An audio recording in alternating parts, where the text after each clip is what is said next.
Hi guys, welcome back to my YouTube channel. അപ്പം ഇന്ന് ഞാൻ എന്താണ് വ്ളോഗ് ചെയ്യാൻ പോകുന്നതെന്ന് വെച്ചാൽ, ഞാൻ കുറച്ച് ദിവസം മുന്നേ കുറച്ച് ദിവസമായി മുന്നേ ഞാനൊരു സ്റ്റോറി ഇട്ടിട്ടുണ്ടായിരുന്നു എൻ്റെ ഇൻസ്റ്റഗ്രാം പേജിൽ. ലൈക്ക് എന്തെങ്കിലും ഒരു ടോപ്പിക്കിനെ പറ്റിയിട്ട് സംസാരിച്ചാലോ, ലൈക്ക് അത് എന്തെങ്കിലും സജഷൻ ഉണ്ടെങ്കിൽ എന്താ പറയുക, ആ ടോപ്പിക്ക് നിങ്ങൾക്ക് തരാം, നിങ്ങൾക്ക് സജസ്റ്റ് ചെയ്യാം, അതിനെക്കുറിച്ച് ഞാൻ ടോക്ക് ചെയ്യും എന്നുള്ള രീതിയിൽ ഞാനൊരു സ്റ്റോറി ഇട്ടിട്ടുണ്ടായിരുന്നു. സോ അപ്പോൾ എനിക്ക് കുറച്ച് ആൾക്കാർ കുറേ ടോപ്പിക്സ് സജസ്റ്റ് ചെയ്തു, വിച്ച് ഈസ് ലൈക്ക് കുറേ ഉണ്ട്. ഫ്രണ്ട്ഷിപ്പ് ഉണ്ട്, ലവ് ഉണ്ട്, അറേഞ്ച് മാരേജും ലവ് മാരേജും തമ്മിൽ സംസാരിക്കാൻ, അങ്ങനെ പല. പിന്നെ ഇന്റേൺഷിപ്പ് ഞാനിപ്പോൾ ചെയ്യുന്നതിനെ പറ്റിയിട്ടൊരു വീഡിയോ ചെയ്യാൻ, ആ വീഡിയോ എനിക്ക് ചെയ്യണം എന്നുണ്ട് ഗൈസ്. ബട്ട് ദെൻ പെട്ടെന്ന് അങ്ങ് എടുക്കാൻ ഉള്ളൊരു സാഹചര്യ സമ്മർദ്ദം ഇല്ലായിരുന്നു അവിടെ. ഒന്നാമത് അവിടെ ഫുൾ പണിയാണ്, അപ്പോൾ പിന്നെ എടുക്കാൻ ഒരാളെ ഹെൽപ്പും കൂടി വേണം. അപ്പം അത് ഒക്കെ കൂടി സെറ്റായാൽ ഞാൻ ചെയ്യാമെന്ന് വിചാരിച്ചിട്ട് വേറെ ഒന്നുമല്ല. സോ അപ്പോൾ ഇന്ന് ഞാൻ സംസാരിക്കാൻ പോകുന്ന ടോപ്പിക് ലവ് ആണ്. ഓക്കെ, കാരണം ഞാൻ വിചാരിച്ചു അതാണ് എനിക്ക് കുറേ കൂടുതൽ സജഷൻ വന്നത്. ഓക്കെ, അപ്പം അതിനെക്കുറിച്ച് സംസാരിക്കാമെന്ന് വിചാരിച്ചു. അപ്പം ലെറ്റ്സ് സ്റ്റാർട്ട്. ലവ് എന്ന് പറയുമ്പോൾ തന്നെ like what A wonderful feeling അല്ലേ. ലവ് എന്ന് പറഞ്ഞാൽ ആ ഒരു ലവ് എന്ന് കേൾക്കുമ്പോൾ തന്നെ എല്ലാവർക്കും മുഖത്തൊരു ഭയങ്കര സന്തോഷം അല്ലെ, ഒരു സ്മൈലാണ് ഫസ്റ്റ് തന്നെ വരിക. ലൈക്ക് ലവ് എന്ന് പറഞ്ഞാൽ പല കൈൻഡ് ഓഫ് ലവ് ഉണ്ട്. ലൈക്ക് ഫാമിലി, ലൈക്ക് അമ്മ അച്ഛൻ, brother sister, boy friend girl friend, husband wife, ഓരോ ലവും ഓരോന്നാണ്, ക്ലാസിഫൈഡ് ആണ്. ലൈക്ക് യുനോ അങ്ങനെ ഡിഫറൻഷിയേറ്റ് ചെയ്തിട്ടുള്ള ലവ് ആണ് അല്ലേ. നമ്മൾ ബ്രദറിൻ്റെ അടുത്തും സിസ്റ്ററിൻ്റെ അടുത്തുള്ള ലവ് അല്ല നമ്മൾ ഹസ്ബൻഡിൻ്റെ അടുത്തും വൈഫും, അതല്ല ഗേൾ ഫ്രണ്ടും ബോയ് ഫ്രണ്ടും. എന്നുവെച്ചാൽ ഓരോന്നും ഓരോ സ്റ്റേജസ് ഓഫ് ലവ് ആണ്.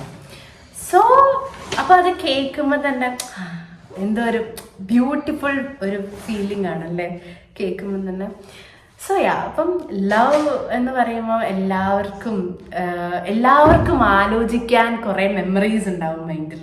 Like which is someone like somehow like you know ഒന്നിക്കൽ ഗേൾ ഫ്രണ്ട് ആയിട്ടുള്ളതായിരിക്കും, ചിലപ്പം വൈഫുള്ള ലൈക്ക് വൈഫിൻ്റെ കൂടെ ഉള്ളതായിരിക്കും, ചിലപ്പം ബ്രദറും സിസ്റ്ററും. ലൈക്ക് ഓരോരുത്തരുടെ മൈൻഡിൽ ഓരോ മെമ്മറീസാണ് ലവ് എന്ന വേർഡിന് അല്ലേ. ഡിഫറെൻ്റ് ആയിട്ട് കുറേ മെമ്മറീസ് ഉണ്ടാവും. ഞാൻ ലവ് എന്നുള്ള വേർഡ് കേൾക്കുമ്പോഴുള്ള ആ ഒരു തോട്ട് അല്ലെങ്കിൽ ആ ഒരു മെമ്മറി ആയിരിക്കില്ല വേറൊരാൾക്ക് തോന്നുക, which is so much of different. So that അപ്പം നമുക്ക് ഈ ടോപ്പിക്കിലേക്ക് കിടക്കാം. ലവ് ഈസ് വെരി ഇമ്പോർട്ടൻറ്റ് അല്ലേ. എല്ലാ രീതിയിലും ലവ് എന്ന് പറയുന്നത് ലൈക്ക് റിലേഷൻഷിപ്പ്, ഏതൊരു റിലേഷൻഷിപ്പിലും ലവ്, സ്നേഹം ഇല്ലെങ്കിൽ പിന്നെ എന്ത് റിലേഷൻഷിപ്പാണ് അല്ലേ. നമുക്ക് ഒരാളോടൊരു സ്നേഹം അത് പല രീതിയിൽ നമുക്ക് പ്രകടിപ്പിക്കാം അല്ലേ. ചിലർ ഭയങ്കര എക്സ്പ്രസീവ് ആയിരിക്കും, ചിലർ ഒട്ടും എക്സ്പ്രസീവ് ആയിരിക്കില്ല, ചിലർ ഭയങ്കര കെയറിങ് ആയിരിക്കും, ചിലർ അങ്ങനെ കെയറിങ് ഉണ്ടാവും പക്ഷെ they will be not so much of expressive അല്ലേ. ഇപ്പം ഇന്ത്യയൊക്കെ കെയറിങ് എന്ന് വെച്ചാൽ ഭയങ്കര എക്സ്പ്രസീവാണ്, പക്ഷെ അത് നേരെ തിരിച്ചിൻ്റെ അച്ഛൻ്റെയൊക്കെ യുനോ ടേക്ക് കെയറിങ് ഒക്കെ ഭയങ്കര അത്ര അങ്ങ് എക്സ്പ്രസീവ് അല്ല. ലൈക്ക് നമുക്ക് മനസ്സിലാവും പുള്ളീൻ്റെ ഉള്ളിലുണ്ട് അല്ലെങ്കിൽ ആളുടെ ഉള്ളിൽ ഭയങ്കര കെയറും ഭയങ്കര സ്നേഹവും ഉണ്ട്, പക്ഷേ ലൈക്ക് എന്താ മൂപ്പർക്ക് അത് കാണിക്കാനുള്ള ആ ഒരു എന്താ പറയുക ഒരു സംതിങ് ഇസ് ദെയർ ബിറ്റ്വീൻ. അപ്പം പക്ഷെ എൻ്റെ ഒരു ഒപ്പീനിയനിൽ നമുക്ക് സ്നേഹമാണെങ്കിലും ദേഷ്യമാണെങ്കിലും സങ്കടമാണെങ്കിലും ഒക്കെ ലൈക്ക് എക്സ്പ്രസീവ് ആവാം. That is so much better അല്ലേ. എക്സ്പ്രസീവ് ആവണം നമ്മൾ എല്ലാ രീതിയിലും, അല്ലാതെ നമ്മളിങ്ങനെ ഉള്ളിൽ വെച്ച്. ശരിയാണ്, ഉള്ളിൽ സ്നേഹമുണ്ട്. ചിലരിങ്ങനെ പറയും, ബോയ് ഫ്രണ്ട് അല്ലെങ്കിൽ ഒരു ഹസ്ബൻഡ് വൈഫും എന്തെങ്കിലും ഒരു ആർഗ്യുമെന്റ് വന്നാൽ പറയും എന്താ ഒരു സ്നേഹം ഇല്ലെങ്കിൽ. അപ്പം പറയും സ്നേഹമൊക്കെ ഉള്ളിലുണ്ട്, ഞാനത് പുറത്ത് കാണിക്കാനിട്ടില്ലേ. പുറത്ത് കാണിച്ചില്ലേ പിന്നെ എന്ത് സ്നേഹം. ലൈക്ക് യു ഷുഡ് എക്സ്പ്രസ് അല്ലേ. പല രീതിയിൽ എക്സ്പ്രസ് ചെയ്യാം നിങ്ങൾക്ക്, അതിപ്പോൾ ഓരോരുത്തരും ഓരോ രീതി ആയിരിക്കാം, പക്ഷെ എന്നാലും എൻ്റെ ഒരു കോൺസെപ്റ്റിൽ വി ഷുഡ് എക്സ്പ്രസ്. അതിപ്പോൾ സ്നേഹം എന്ന് മാത്രമല്ല, സങ്കടമായാലും ലൈക്ക് സന്തോഷമാണെങ്കിലും ദേഷ്യമാണെങ്കിലും ഒക്കെ ഞാൻ ഭയങ്കര എക്സ്പ്രസീവാണ് ഗൈസ്. കാരണം എനിക്ക് ഒരാളോട് ദേഷ്യം ഉണ്ടെങ്കിൽ എൻ്റെ മുഖത്ത് കാണും, എനിക്ക് ഒരാളോട് ഇഷ്ടമാണെങ്കിലും അത് വേഗം മനസ്സിലാവും. എനിക്ക് സങ്കടം വന്നാൽ ഞാൻ വേഗം കരയുന്ന ഒരാളാണ്, വിച്ച് ഈസ് ലൈക്ക് അത് ഭയങ്കര അടിപൊളിയാണെന്നല്ല ഇവിടെ കരയുന്നത്. ഞാൻ ഭയങ്കര ലൈക്ക് പെട്ടെന്ന് ഞാൻ ഇമോഷണൽ ആവും. എല്ലാവരും അടുത്തല്ല, എനിക്ക് വേണ്ടപ്പെട്ട കുറച്ചൊരു ആ ഒരു ക്ലോസ് സർക്കിളിൽ മാത്രം.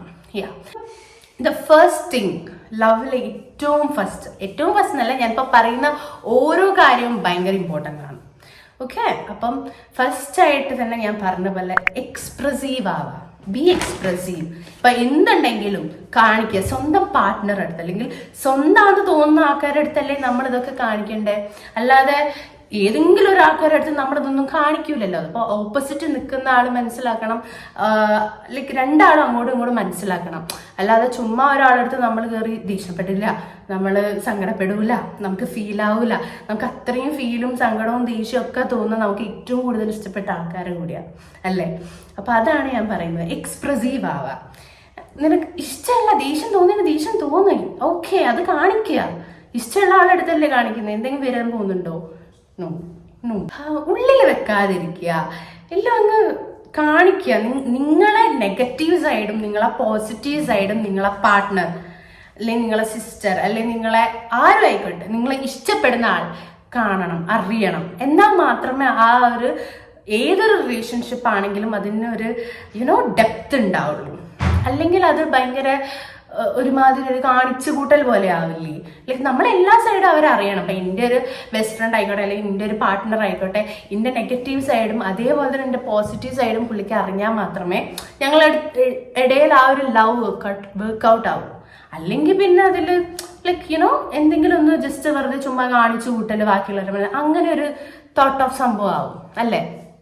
സോ ദാറ്റ് അതാണ് ഞാൻ പറയുന്നത്, ഫസ്റ്റ് എക്സ്പ്രസീവ് ആവണം എന്നുള്ള കാര്യം. Okay, the second one is changes അല്ലേ. ചേഞ്ചസ് ഇപ്പം ഞാൻ പറയട്ടെ, ഞാൻ പല റിലേഷൻഷിപ്പിലും കേട്ടിട്ടുണ്ട് ലൈക്ക് നീ ആദ്യം അങ്ങനെ അല്ലായിരുന്നു, പക്ഷെ നീ എന്താ ഇപ്പം ഇങ്ങനെ, നീ ആദ്യം അങ്ങനെ ചെയ്തത് പക്ഷെ നീ ഇപ്പം അത് ചെയ്യുന്നില്ല. നിനക്ക് ആദ്യം കുറേ ടൈം ഉണ്ടായിരുന്നു, ഇപ്പം നിനക്ക് അത്ര ടൈമില്ല വിളിക്കാനോ സംസാരിക്കാനോ ടെക്സ്റ്റ് ചെയ്യാനോ. യു ആർ ടു ബിസി അല്ലേ. ഞാൻ ഭയങ്കര ബിസിയാണ്, ഞാൻ ഭയങ്കര ഞാൻ എനിക്ക് ടൈമില്ല, എനിക്ക് ടൈം കിട്ടുന്നില്ല നിൻ്റെ അടുത്ത് സംസാരിക്കാൻ, അല്ലെങ്കിൽ നിൻ്റെ അടുത്ത് ടെക്സ്റ്റ് ചെയ്യാൻ എനിക്ക് ടൈമില്ല. ലൈക്ക് ചേഞ്ചസ് എന്നുവെച്ചാൽ ആദ്യം ഉണ്ടായിരുന്ന പല കാര്യങ്ങളും പിന്നെ ഒരു കുറച്ച് കഴിയുമ്പോഴത്തേക്ക് അതൊക്കെ അങ്ങ് മാറി പിന്നെ ആള് വേറൊരു സ്റ്റേജിലേക്ക് പോയിക്കൊണ്ടിരിക്കുക. അത് it's a part of relationship. പക്ഷേ it's not at all good യാർ. കാരണം ഒരിക്കലും ഒരു റിലേഷൻഷിപ്പിൽ ചേഞ്ചസ് ഉണ്ടാവും, ഒബ്വിയസ്ലി ചേഞ്ചസ് ഉണ്ടാവും. എന്നുവെച്ചാൽ എന്നും വിചാരിച്ച് നമ്മളെ ഈ സ്നേഹത്തിന്റെ ഇടയിൽ ആ ഒരു ലവ് റിലേഷൻഷിപ്പിന്റെ ഇടയിലല്ല ചേഞ്ചസ് വേണ്ടത്. നമ്മളെ കരിയർ ഗ്രോത്ത് അല്ലെങ്കിൽ പേഴ്സണൽ കുറേ കാര്യങ്ങൾ, നമ്മളെ ഡ്രീംസ്, നമ്മൾ അച്ചീവ് ചെയ്യേണ്ട കാര്യം, അതിലും നമ്മളെ ഏജിങ് പ്രോസസ്, അതൊക്കെയാണ് ചേഞ്ചസ് വരേണ്ടത്. അല്ലാതെ നമ്മുടെ സ്വഭാവത്തിലല്ല ചേഞ്ച് വരേണ്ടത്. നമ്മൾ എങ്ങനെയായിരുന്നു ആദ്യം നിന്നത് അതേപോലെ തന്നെ ലൈക്ക് പാർട്ട്ണറുടെ അടുത്ത് സ്റ്റാർട്ടിങ് ടു എൻഡ് വരെ നമ്മളെ ലൈക്ക് ബിഹേവിയർ മാറുമോ അങ്ങനെയൊന്നും അല്ല. നമ്മൾ എങ്ങനെയാണ് ആദ്യം ആ പാർട്ട്ണറുടെ അടുത്ത് നിന്നത് അതേപോലെ കണ്ടിന്യൂ ചെയ്യണം. ചേഞ്ചസ് വന്നാൽ പല റിലേഷൻഷിപ്പും ബ്രേക്ക് ആവുന്നത് ഞാൻ കണ്ടിട്ടുണ്ട്.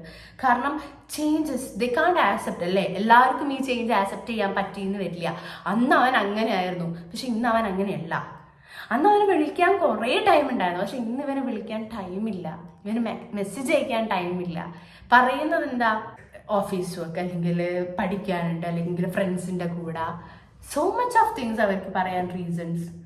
പക്ഷേ അന്ന് ഈ റീസൺസ് ഒന്നുമില്ല. അന്നും ഉണ്ടായിരിക്കാം ചിലപ്പോൾ ഈ ഓഫീസും കാര്യങ്ങളും, അന്നും ഉണ്ടായിരിക്കാം ചിലപ്പോൾ ഈ ഫ്രണ്ട്സും കാര്യങ്ങളും, അന്നും ഉണ്ടായിരിക്കാം അവർക്ക് പുറത്തു പോകേണ്ടത്, അന്നും ഉണ്ടായിരിക്കാം ഫാമിലി തിങ്സ്. ബട്ട് ഒരു പെർട്ടിക്കുലർ ടൈം വരും. പക്ഷെ അന്ന് അവരൊന്നും അതൊക്കെ ചെയ്താലും ഇല്ലെങ്കിൽ നമുക്ക് വേണ്ടി ടൈം കണ്ടെത്തുന്നുണ്ടെങ്കിൽ ദെൻ വൈ കാണ്ട് ഇപ്പം why they are not doing. ഇപ്പം എന്തുകൊണ്ട് അവർ ടൈം കണ്ടെത്തുന്നില്ല? Just think.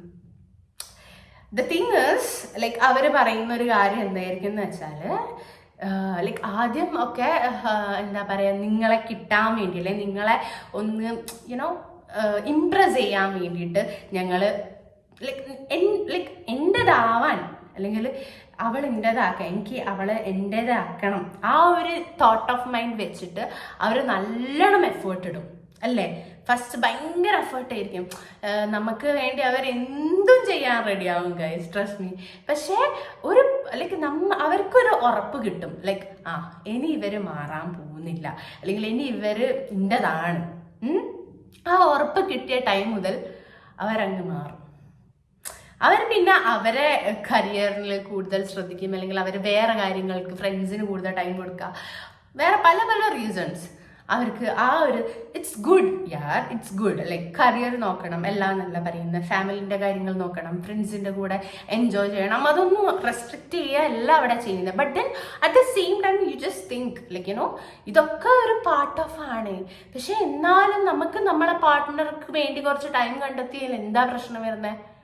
ആദ്യമൊക്കെ 1-2 മണിക്കൂർ സംസാരിക്കുന്നതിൽ ഇപ്പോൾ ഒരു 3-4 സെക്കൻഡ്സ് ആയിട്ട് മാറും, അല്ലെങ്കിൽ 3-4 മിനിറ്റ് ആയിട്ട് മാറാം സംസാരം.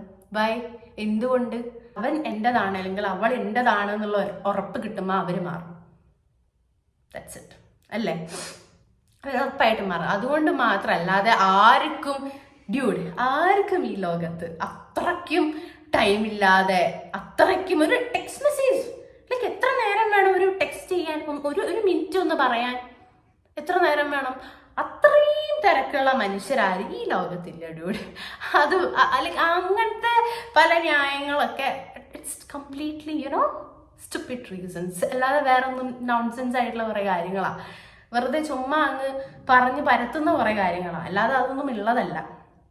If they want to prioritise, if they want to call you, if they want to text you, they will.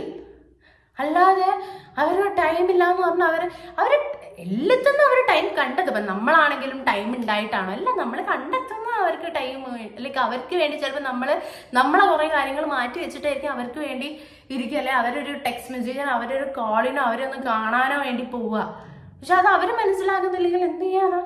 ഒന്നും ചെയ്യാനില്ല. ഇനി ഞാൻ പറയാൻ പോകുന്നത് ട്രസ്റ്റ് ഇല്ലാതെ ഒരു റിലേഷൻഷിപ്പ് മുന്നോട്ട് പോവില്ല. അതിപ്പോൾ എന്താണെങ്കിലും, ഏതൊരു റിലേഷൻഷിപ്പ്, ഹസ്ബൻഡ് വൈഫ്, മക്കളിലാണെങ്കിലും, അച്ഛനമ്മമാരുടെ ഇടയിലാണെങ്കിലും, ബ്രദർ സിസ്റ്ററിൻ്റെ ഇടയിലാണെങ്കിലും, ഗേൾ ഫ്രണ്ട് ബോയ് ഫ്രണ്ട് ഇടയിലാണെങ്കിലും, ഒരു ട്രസ്റ്റ്, അത് ഏതൊരു ഫ്രണ്ട്ഷിപ്പിൻ്റെ ഇടയിലാണെങ്കിലും ട്രസ്റ്റ് എന്നുള്ളൊരു സംഭവം ഇല്ലെങ്കിൽ ഒന്നും വർക്ക്ഔട്ട് ആവില്ല. മനസ്സിലായോ? Trust is A very basic and important thing in A relationship. അത് ഏത് റിലേഷൻഷിപ്പ് ആണെങ്കിലും ലൈക്ക് ട്രസ്റ്റാണ് ഏറ്റവും വലുത്. ഇപ്പം എനിക്ക് ലൈക്ക് ട്രസ്റ്റ് ഒരിക്കലും ഗൈസ് നമുക്കിങ്ങനെ ഞാൻ നിൻ്റെ ബോയ് ഫ്രണ്ട് അല്ലെങ്കിൽ ഞാൻ നിൻ്റെ ഹസ്ബൻഡാന്ന് പറഞ്ഞിട്ട് എന്നാൽ എടുത്തോ ട്രസ്റ്റ് അങ്ങനെ കൊടുക്കുന്ന സാധനം, അല്ലെങ്കിൽ എത്ര പൈസ കൊടുത്ത് മറ്റേ ഗിഫ്റ്റൊക്കെ കൊടുക്കുന്നതല്ല, ട്രസ്റ്റ് എന്ന് പറഞ്ഞാൽ കൊടുക്കുന്ന ഒരു സാധനമല്ല ട്രസ്റ്റ് എന്ന് പറഞ്ഞത്. ട്രസ്റ്റ് എന്ന് പറഞ്ഞത് നമ്മളെ ബിഹേവിയറിൽ, നമ്മളെ ക്യാരക്ടർ ത്രൂ അവരെ ട്രീറ്റ് ചെയ്യുന്ന രീതി, അതൊക്കെ നോക്കിയിട്ട് അവർക്ക് നിങ്ങളോട് ഉണ്ടാവുന്ന ഒരു സാധനമാണ് ട്രസ്റ്റ്. അല്ലാതെ ഒരു സാധനം കടയിൽ നിന്ന് വാങ്ങി കൊടുക്കുന്ന പോലെ അങ്ങ് കൊടുക്കുന്ന ഈസി ആയിട്ടുള്ള ഒരു സാധനമല്ല ട്രസ്റ്റ്. അത് മനസ്സിലാക്കണം. കാരണം അത് ഇപ്പം എനിക്കൊരു പാർട്ട്ണർ ഉണ്ടെങ്കിൽ ആ പാർട്ട്ണർ എൻ്റെ അടുത്ത് എങ്ങനെയാണോ നിൽക്കുന്നത്, ആ ക്യാരക്ടർ എങ്ങനെയാണ്, അയാൾ ടേക്ക് കെയറിങ് എങ്ങനെയാണ്, അയാൾ എന്നോടുള്ള ആ ഒരു ഇതും വെച്ചിട്ടൊക്കെയാണ്, പിന്നെ എൻ്റെ അടുത്ത് ആ ഒരു കംഫർട്ട്നെസ്, ആ കാര്യങ്ങളൊക്കെ വെച്ചിട്ടാണ് എനിക്ക് അവിടെ ട്രസ്റ്റ് ബിൽഡ് ചെയ്യുക. അല്ലാതെ പെട്ടെന്ന് ഒരു ദിവസം ഇയാളിൻ്റെ ബോയ് ഫ്രണ്ട് അല്ലെങ്കിൽ ഇയാളിൻ്റെ ഹസ്ബൻഡാ അല്ലെങ്കിൽ ഇയാളിൻ്റെ ബ്രദർ എനിക്ക് ട്രസ്റ്റ് ഉണ്ട്, അങ്ങനെയല്ല. That is not at all like that. It's very different. അല്ലേ? ക്യാരക്ടർ വൈസ് എല്ലാം നമുക്ക് മനസ്സിലായി. അത്രയും നമുക്ക് അവരുടെ ക്യാരക്ടറിന് തോന്നിപ്പിക്കുന്ന ഒരു സംഭവമാണ് നമുക്ക് കിട്ടുന്ന ആ ഒരു ഉറപ്പാണ് ട്രസ്റ്റ്. അത് it's not easy to build up, അല്ലേ? വേറെ എന്തോ നിങ്ങൾക്ക് ചിലപ്പം പെട്ടെന്ന് ഈസി ആയിരിക്കാം ബിൽഡ് ചെയ്യാൻ, പക്ഷേ ട്രസ്റ്റ് അത് ഭയങ്കര ഇമ്പോർട്ടൻ്റ്. അതില്ലെങ്കിൽ ഒരു റിലേഷൻഷിപ്പ് മുന്നോട്ട് പോവില്ല. ആൻഡ് നാലാമത്തത് എന്താന്ന് വെച്ചാൽ comfort. That is also main thing, അല്ലേ? എനിക്ക് ഒരാളടുത്ത് കംഫർട്ട് ഉണ്ടെങ്കിൽ എനിക്ക് അയാളുടെ അടുത്ത് ഇരിക്കാനും അയാളോട് സംസാരിക്കാനും പറ്റും, അയാളെ കൂടെ എവിടെ പോവാനും ഒക്കെ ആ ഒരു കംഫർട്ട് വേണം. എനിക്കൊരു കംഫർട്ട് സോൺ വേണം ഒരാളടുത്ത്. അതൊരിക്കലും ഇറ്റ്സ് നോട്ട് ഈസി. ആ ഒരു കംഫർട്ട്നെസ് വരാനും ചുമ്മാ അങ്ങ് എളുപ്പമുള്ള കാര്യമൊന്നുമല്ല.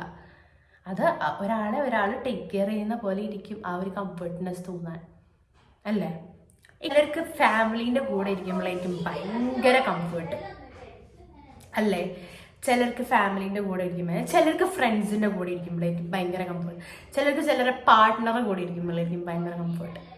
അതാ ഞാൻ പറഞ്ഞ, ഓരോരുത്തർക്കും ഓരോ രീതിയിലാണ് കംഫർട്ട്നെസ് ഉണ്ടാവുക അല്ലേ? പലരും പല രീതിയിലാണ് കംഫർട്ട്നെസ് കണ്ടെത്തുക. അപ്പം എൻ്റെ അച്ഛനും അമ്മയാണ്, സോ എനിക്ക് അവിടെ കംഫർട്ട് ആവണമെന്നില്ല, അല്ലെങ്കിൽ എൻ്റെ പാർട്ട്ണറാണ് പക്ഷെ എനിക്ക് അവിടെ കംഫർട്ട് വേണമെന്നില്ല, അല്ലെങ്കിൽ ഇത് എൻ്റെ ബെസ്റ്റ് ഫ്രണ്ട് ആണ് പക്ഷെ എനിക്ക് അത്രയും കംഫർട്ട് വേണമെന്നില്ല. ഇറ്റ്സ് നോട്ട് എ റൂൾ, അങ്ങനെ ഉണ്ടാവണം എന്നല്ല.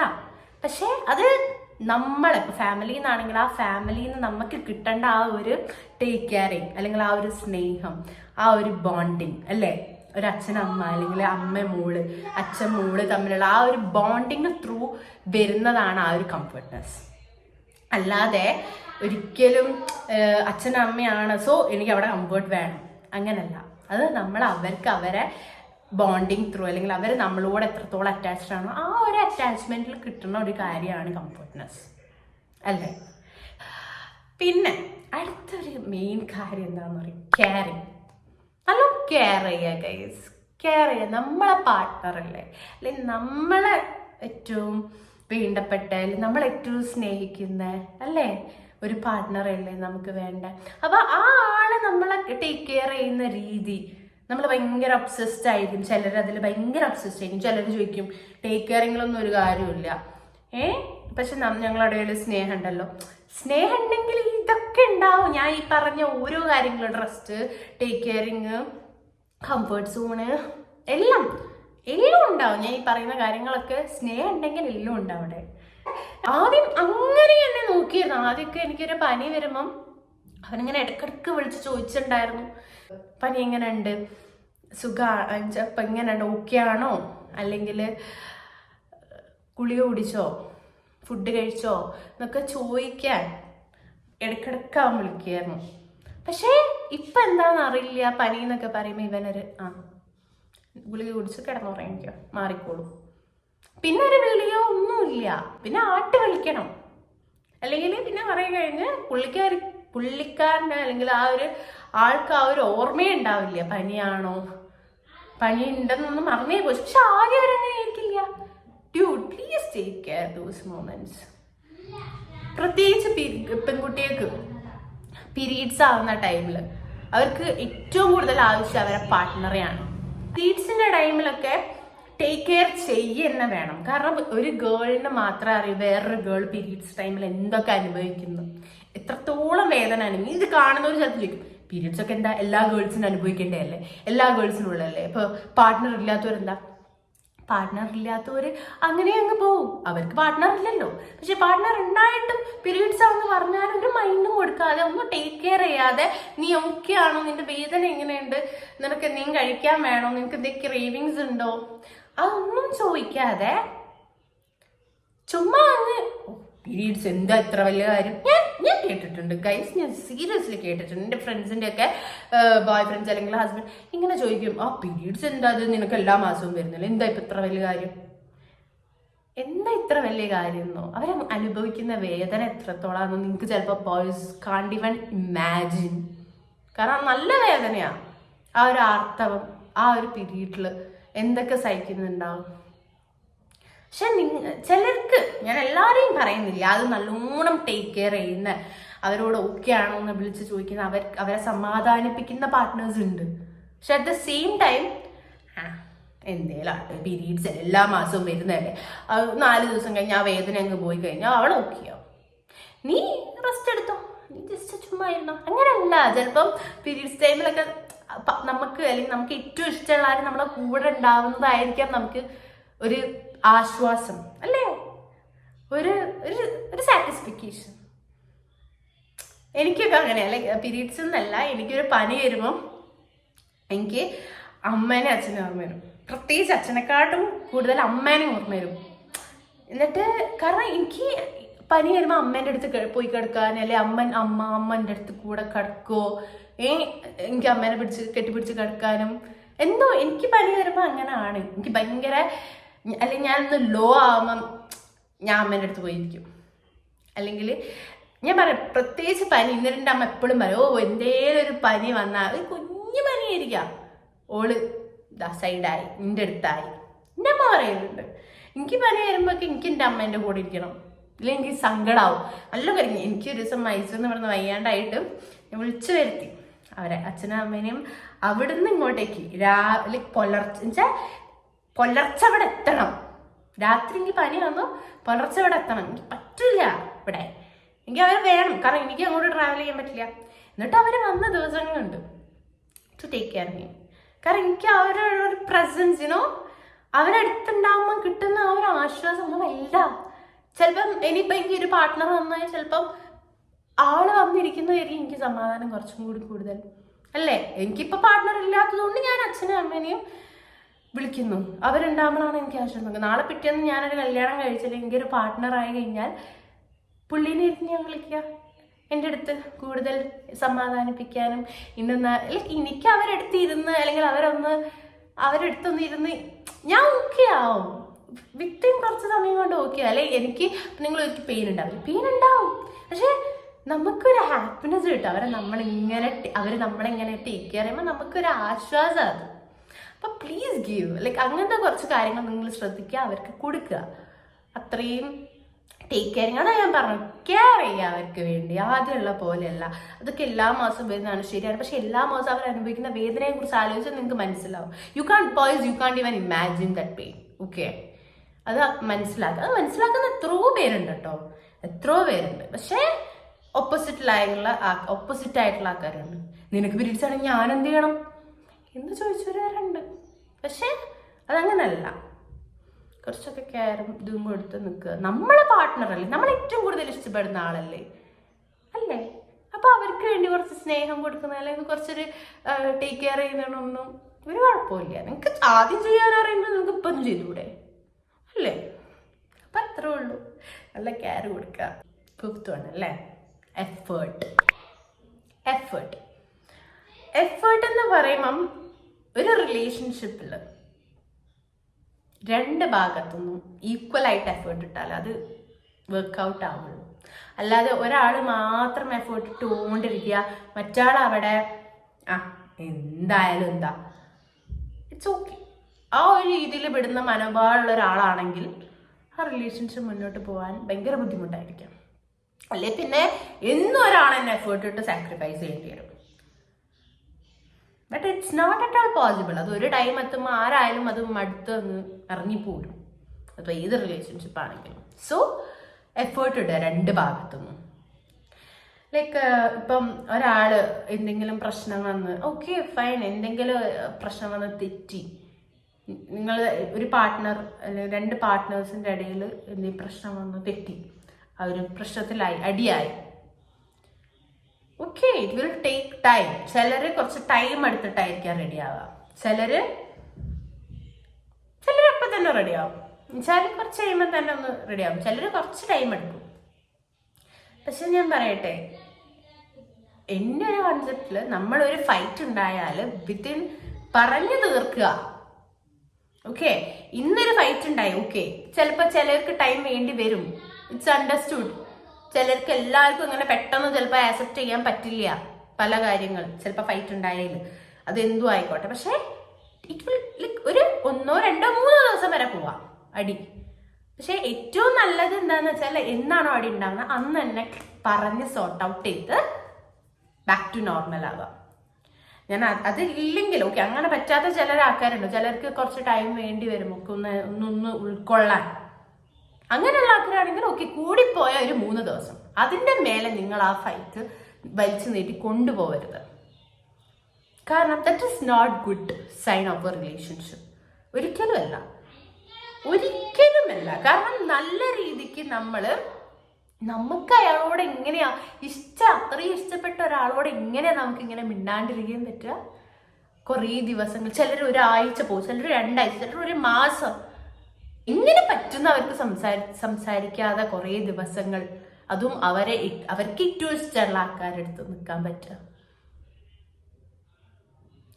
അത് ചിലപ്പോൾ സ്നേഹമായിരിക്കില്ല, മേ ബി വാശി, ഈഗോ. എത്ര വാശി, ഈഗോ എന്ന് പറഞ്ഞാൽ ആരെടുത്താ നിങ്ങൾ ഇതൊക്കെ കാണിക്കുന്നേ? നിങ്ങൾക്ക് ഇഷ്ടമുള്ള ആളെടുത്തോ, നിങ്ങൾ അത്രയും സ്നേഹിക്കുന്നുണ്ടെന്ന് പറഞ്ഞ ആളെടുത്തോ. അത്രയും സ്നേഹിക്കുന്നുണ്ടെന്ന് പറഞ്ഞ ആളെടുത്ത് ഒരിക്കലും വാശി, ഈഗോയും, അതാ ഞാൻ പറഞ്ഞു, ഒരു 3 days കയ്യിൽ കഴിഞ്ഞാൽ ആരും ഇങ്ങോട്ട് വരുന്നത് നോക്കി നിൽക്കാതെ please feel free to call them and say sorry. That's it.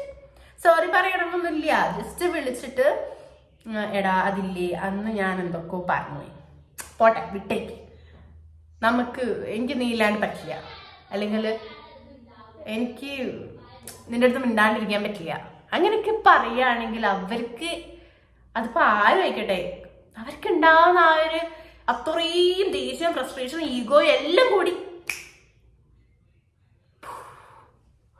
പോവും. അത്രേ ഉള്ളൂ മൈൻഡ്, അല്ലെങ്കിൽ അത്രേ ഉള്ളൂ ഒരു ഹ്യൂമൻ ബീങ്. അത്രയും ദേഷ്യം സങ്കടവും ഇതൊക്കെ വെച്ച് കുത്തിരിക്കുന്ന. പക്ഷെ ഈ ഒരു ചെറിയൊരു കോൾ, ഒരു മിനിറ്റിന്റെ ഈ ഒരു സംസാരത്തിന് കൊണ്ട് അവര് മാറും. അപ്പൊ നമ്മൾ അത്രയും ഇഷ്ടപ്പെടുന്ന ഒരാളെടുത്താണെങ്കിൽ നമുക്കത് പറയാം. ഒരാൾ ഈക്വൽ എഫേർട്ട് ഇട്ടാൽ മാത്രമേ സ്നേഹമുള്ളൂ. So be alert and be do കുറെ കാര്യം വലിച്ചു നീട്ടാതെ പെട്ടെന്ന് സോർട്ട് ഔട്ട് ചെയ്ത് നിങ്ങൾ സംസാരിക്കുക. അതല്ലേ സ്നേഹം. അടുത്തൊരു കാര്യം എന്ന് വെച്ചാൽ communication. Communication is very must thing in A relationship അല്ലേ. അത് ഭയങ്കര ഇമ്പോർട്ടൻ്റ്. അതിപ്പോൾ ഫാമിലിൻ്റെ ഇടയിലായിക്കോട്ടെ, ഫ്രണ്ട്സിൻ്റെ ഇടയിലായിക്കോട്ടെ, ഹസ്ബൻഡിൻ്റെ ഇടയിലായിക്കോട്ടെ, ബോയ് ഫ്രണ്ടിൻ്റെ ഇടയിലായിക്കോട്ടെ, കമ്മ്യൂണിക്കേറ്റ് ചെയ്യുക. നമുക്ക് ഏറ്റവും ഇഷ്ടമുള്ള ആൾക്കാരോട് നമ്മളെല്ലാം തുറന്ന് പറയാം. നല്ല വൃത്തിക്ക് തുറന്ന് പറഞ്ഞോ, ഒരു പ്രശ്നവുമില്ല. കാരണം അറിയണം നമ്മളെ ഡേ ടു ഡേ ലൈഫിൽ എന്തൊക്കെ നടക്കുന്നു, ഏതൊക്കെ നടക്കണമെന്ന് അവരറിയണം ഗൈസ്. പിന്നെ അടുത്തൊരു മെയിൻ കാര്യമാണ് ഓപ്പൺ മൈൻഡ് ആവുക. കുറച്ചുകൂടി ഓപ്പൺ ആവുക സ്വന്തം പാർട്ട്ണർ അടുത്ത്. ഓപ്പണായി സംസാരിക്കുക. ഞാൻ ഒരു കാര്യം പറയട്ടെ, നമ്മളെ പാർട്ട്ണറോടല്ലാണ്ട് വേറെ ആരോടെ എല്ലാ കാര്യവും പറയേണ്ടത്? നമ്മൾ ഓപ്പൺ മൈൻഡ് ആവുക. ലൈക്ക് ഇപ്പോൾ പാരൻസിനോടാണെങ്കിലും, പാർട്ട്ണർ ഇല്ലെങ്കിൽ പാരൻസിനോടാണെങ്കിലും, സിസ്റ്റേഴ്സിനോടാണെങ്കിലും, നമുക്ക് ആരെടുത്താണോ ബോണ്ട്, അല്ലെങ്കിൽ ആരെടുത്താണോ കൂടുതൽ കംഫർട്ട്, അല്ലെങ്കിൽ ആരെടുത്താണോ കൂടുതൽ ഇഷ്ടം, നമ്മളൊരു കംഫർട്ട് സോൺ, അവരടുത്ത് നമ്മൾ ഓപ്പൺ ആയിരിക്കണം എല്ലാ കാര്യവും. ഓക്കെ, ഇപ്പം ഞാൻ ഒരു എക്സാമ്പിൾ, ഒരു പാർട്ട്ണർ ഒരു വൈഫിൻ്റെ അടുത്ത് ഓപ്പണായി സംസാരിക്കണം. അല്ലാതെ മൈൻഡിലൊരു കാര്യം വെച്ച് കുറേ വേറെ എന്തൊക്കെയോ പുറത്ത് വേറെയും കാണിച്ച് നിൽക്കരുത്. മൈൻഡിലൊരു കാര്യം ഉണ്ടെങ്കിൽ അത് തുറന്ന് പറയാം. നിങ്ങൾക്ക് സ്ട്രെസ് ഉണ്ടോ, അല്ലെങ്കിൽ നിങ്ങൾക്ക് വേറെ എന്തെങ്കിലും പ്രശ്നം ഉണ്ടോ, അത് നിങ്ങൾ തുറന്ന് പറയാം. എനിക്ക് ഇങ്ങനെ ഒരു പ്രശ്നമുണ്ട്. അല്ലാതെ മൈൻഡിൽ വെച്ച് കഴിഞ്ഞാൽ ഓപ്പോസിറ്റ് നിൽക്കുന്ന ആൾക്ക് മനസ്സിലാവില്ല നിങ്ങളെ ഉള്ളിൽ എന്താണ് നടക്കുന്നതെന്ന്.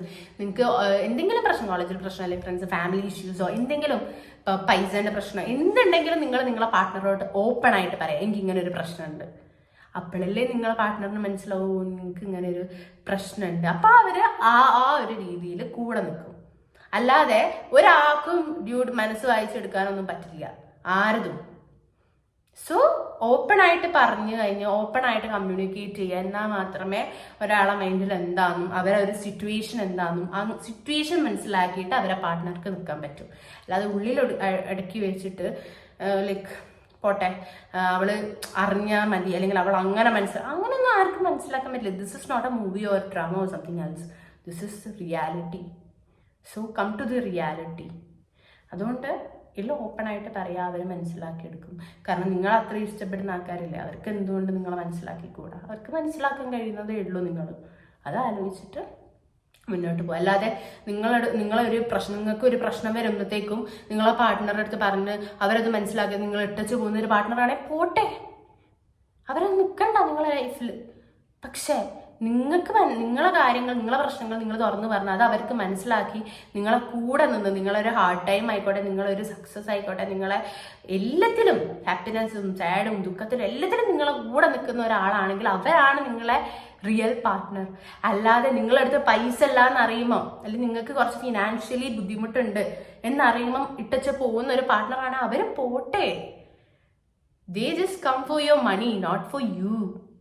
മനസ്സിലാക്കണം. ഓക്കെ, അപ്പം അത് ഓപ്പൺ ആയിട്ട് പറഞ്ഞാൽ നിങ്ങൾക്ക് മനസ്സിലാവും നിങ്ങളെ പാർട്ട്ണർ എങ്ങനെ. അല്ലാതെ അയ്യോ അത് പറഞ്ഞാൽ ഇനിയിപ്പം അവിടെ ഇന്നിട്ടച്ച് പോവോ, അല്ലെങ്കിൽ എനിക്ക് എൻ്റെ ജോലി പോയി, അല്ലെങ്കിൽ എൻ്റെ അത്ര പൈസ ഇല്ല, അല്ലെങ്കിൽ എൻ്റെ ഫാമിലിയിൽ ഇത്ര ഇഷ്യൂ ഉണ്ട്, എൻ്റെ ഫാമിലി ഇങ്ങനെയൊക്കെ ഉണ്ട്, അതൊക്കെ അറിഞ്ഞാൽ ചിലപ്പോൾ അവിടെ ഇന്നെ വിട്ടച്ച് പോവോന്നോ, അല്ലെങ്കിൽ ആരാണെങ്കിലും അങ്ങനെ പോകുന്നുള്ള ഒരു പേടി വെച്ചിട്ട് ഒരിക്കലും നിങ്ങൾ പറയാതിരിക്കല്ലേ. അത് നിങ്ങൾ ഓപ്പൺ ആയിട്ട് പറഞ്ഞാൽ നിങ്ങൾക്ക് നിങ്ങളെ ലൈഫിൽ ഒരു ഗുഡ് പാർട്ട്ണറെ കിട്ടും, ഒരു ഗുഡ് ഒരു വൈഫ് അല്ലെങ്കിൽ ഗുഡ് ഗേൾ ഫ്രണ്ട് അല്ല ആരാണെങ്കിലും നിങ്ങൾക്ക് കിട്ടും. അല്ലാതെ മൈൻഡിൽ വെച്ചിട്ട് ഒന്നും ചെയ്യാൻ പറ്റില്ല. അന്ന് നിങ്ങൾക്ക് മനസ്സിലാവും നിങ്ങൾ ചൂസ് ചെയ്തത് ഒരു റൈറ്റ് പേഴ്സണെയാണോ അല്ലെങ്കിൽ ഒരു ബാഡ് പേഴ്സണെയാണോ, ഐ മീൻ നിങ്ങൾക്ക് പറ്റാത്തൊരു പേഴ്സണെയാണോ എന്നൊക്കെ. അപ്പം അത്രേ ഉള്ളൂ. This is like A very basic thing അല്ലേ. ഇത്രയും കാര്യങ്ങൾ ഉണ്ടെങ്കിൽ തന്നെ ഒരു റിലേഷൻഷിപ്പ് ബ്യൂട്ടിഫുൾ ആയിട്ട് മുന്നോട്ട് പോകും. This is not about girlfriend or boyfriend. This is not about ഞാനൊരു പെർട്ടിക്കുലർ ഒരു സംഭവം മാത്രമല്ല പറഞ്ഞു, ഞങ്ങൾ ഫാമിലി എല്ലാം ഇൻക്ലൂഡഡ് ആയിട്ടാണ് പറഞ്ഞത്. ലവ് എന്നതിൽ ഒറ്റ അർത്ഥമേ ഉള്ളൂ, പക്ഷെ അത് പല രീതിയിൽ ക്ലാസിഫൈഡ് ചെയ്തുകൊണ്ടാണ്. പക്ഷെ ഇതിൻ്റെ ഒരു ഉള്ളടക്കം എന്ന് വെച്ചാൽ എല്ലാം സെയിം ആണ്. സോ ഗൈസ് അത്രേ ഉള്ളൂ ഇതിൻ്റെ ഒരു കാര്യം. ആകെ നമുക്കൊരു ലൈഫേ ഉള്ളൂ.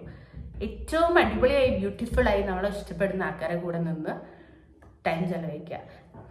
കാരണം ഒരു ലൈക്ക് അയാൾ ചിലപ്പോൾ ആ ഒരു വ്യക്തി, നിങ്ങളെ ഇഷ്ടപ്പെടുന്ന ആ ഒരു വ്യക്തി നിങ്ങളെ ലൈഫിൽ നിന്ന് പോയാലായിരിക്കും നിങ്ങൾക്ക് കണ്ടുള്ളപ്പോഴെ കണ്ണിൻ്റെ വില മനസ്സിലാവും എന്ന് പറഞ്ഞ പോലെ, ചിലപ്പോൾ ആ ആളുള്ളപ്പോൾ നിങ്ങൾക്ക് മനസ്സിലാവാത്ത പല കാര്യങ്ങളും ആ ആൾ നിങ്ങളെ ലൈഫിൽ നിന്ന് പോയി കഴിഞ്ഞാലായിരിക്കും നിങ്ങൾക്ക് മനസ്സിലാവുക. ഇതൊക്കെ ചിലർ ഫിലോസഫിയാണ്, അതാണ് കാണുന്നത് പറഞ്ഞ് തള്ളി കളയുന്നവരുണ്ടാവും. Okay fine, it's okay for you, വിടുന്നവർ വിട്ടോട്ടെ. പക്ഷെ എന്നാലും ഞാൻ പറയാം, അങ്ങനെ ഒരു തോട്ട് ഓഫ് മൈൻഡ് നിങ്ങൾക്ക് വരും. Once it gone means it's gone guys. പിന്നെ അതിനെപ്പറ്റി ആലോചിച്ച് റിഗ്രറ്റ് അടിച്ചിട്ടൊന്നും ഒരു കാര്യമില്ല. ഒന്നും തിരിച്ചു വരാൻ പോകുന്നില്ല, പോയത് തന്നെയാണ്. സോ അതൊക്കെ മനസ്സിലാക്കി ഒരു ലൈഫേ ഉള്ളൂ, ഹാപ്പി ആയിട്ട് ജീവിക്കുക, ഭയങ്കര അടിയും കാര്യങ്ങളൊന്നും ഇല്ലാതെ സന്തോഷത്തോടെ പോവുക. ഫാമിലി ആയിക്കോട്ടെ, ഹസ്ബൻഡ് ആയിക്കോട്ടെ, ബ്രദർ സിസ്റ്റർ റിലേഷൻഷിപ്പ് ആയിക്കോട്ടെ, എല്ലാം അടിപൊളിയായിട്ട് പോവോ. ഒന്നും അധികം അങ്ങനെ കച്ചറ ഇതൊന്നും ആവാതെ അടിപൊളിയായിട്ട് പോവാം. Hope you guys enjoy this video, hope you like this video. ഈ പറഞ്ഞ കാര്യങ്ങളൊക്കെ നിങ്ങൾക്കും റിലേറ്റബിൾ ആണെന്ന് തോന്നുന്നു. If yes please do comment here. Okay then bye guys. അത്രേ ഉള്ളൂ ഈ ഒരു വ്ളോഗ്, ഇത്രേ ഉള്ളൂ. ഈ ഒരു ലവിനെ കുറിച്ച് this is what like I can talk about. ഇത്രയും കാര്യങ്ങളാണ് എനിക്ക് അറിയുന്നത്. So that's it guys. അപ്പം until my next vlog, please stay tuned. Bye.